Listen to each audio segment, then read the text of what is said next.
আম আদমি পাৰ্টি অসমে চলাইছে আগন্তুক পঞ্চায়ত আৰু বিধানসভাৰ নিৰ্বাচনৰ প্ৰস্তুতি। এই প্ৰস্তুতিৰ অংশ হিচাপে চেঙা সমষ্টিত আম আদমি পাৰ্টিয়ে এখন সমষ্টিভিত্তিক মুখ্য কাৰ্যালয় স্থাপন কৰে গুমাফুলবাৰী মাদ্ৰাছা চেণ্টাৰ প্ৰাংগণত। চেঙা সমষ্টিৰ বৰ্তমানৰ বিধায়ক আশ্ৰাফুল হুছেইনৰ ঘৰৰ নিচেই নিলগত স্থাপন কৰে এই মুখ্য কাৰ্যালয়টি। আগন্তুক দিনবোৰত আম আদমি পাৰ্টিক আৰু অধিক শক্তিশালী ৰূপত চেঙা সমষ্টিত প্ৰকট কৰিবৰ কাৰণে আম আদমি পাৰ্টিৰ ৰাজ্যিক বিষয়ববীয়াসকলে ইতিমধ্যে সম্পূৰ্ণ প্ৰস্তুতি চলাইছে। এই প্ৰস্তুতিৰ অংশ হিচাপে চেঙা সমষ্টিৰ আম আদমি পাৰ্টিৰ যুৱ নেতা জছিম খানৰ উদ্যোগত আৰু অসম ৰাজ্যিক আম আদমি পাৰ্টিৰ ৰাজ্যিক সভাপতি ভৱেন চৌধুৰীৰ সৌজন্যত চেঙা সমষ্টিত আম আদমি পাৰ্টিৰ এক মুখ্য কাৰ্যালয় স্থাপন কৰে। এই উদ্বোধনী অনুষ্ঠানত আম আদমি পাৰ্টিৰ ৰাজ্যিক সভাপতি ভৱেন চৌধুৰীয়ে অতি স্পষ্টভাৱে কয় যে আগন্তুক পঞ্চায়ত আৰু বিধানসভা নিৰ্বাচনৰ কাৰণে প্ৰস্তুতি চলাবৰ কাৰণে অসমৰ প্ৰতিটো বিধানসভা সমষ্টিতে একোখনকৈ মুখ্য কাৰ্যালয় স্থাপন কৰিব আৰু সেই কাৰ্যালয়ৰ পৰাই আগন্তুক পঞ্চায়ত আৰু বিধানসভা নিৰ্বাচনৰ কাৰণে আম আদমি পাৰ্টিয়ে ৰাজনৈতিক শক্তি হিচাপে কাম কৰিব। আজি আমি চেঙা সমষ্টিত এটা আমাৰ আম আদমি পাৰ্টিৰ কাৰ্যালয় উদ্বোধন কৰা হ'ল।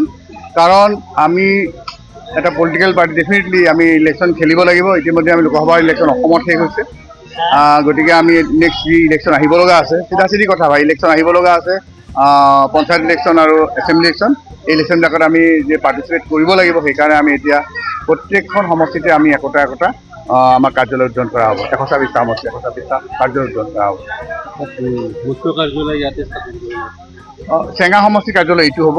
তেনেকৈ আমি 120টা সমষ্টি 120টা কাৰ্যালয় হ'ব।